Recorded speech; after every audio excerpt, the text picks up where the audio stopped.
Tehran ৩ March.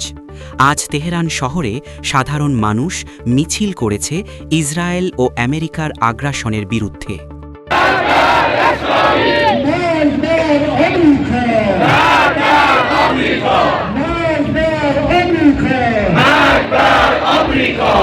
বিভিন্ন বিশ্ববিদ্যালয়ের professor ও শিক্ষাবিদরাও এতে অংশ নিয়েছেন। তারা স্লোগান দিয়েছেন শান্তি ও সার্বভৌমত্ব রক্ষার জন্য।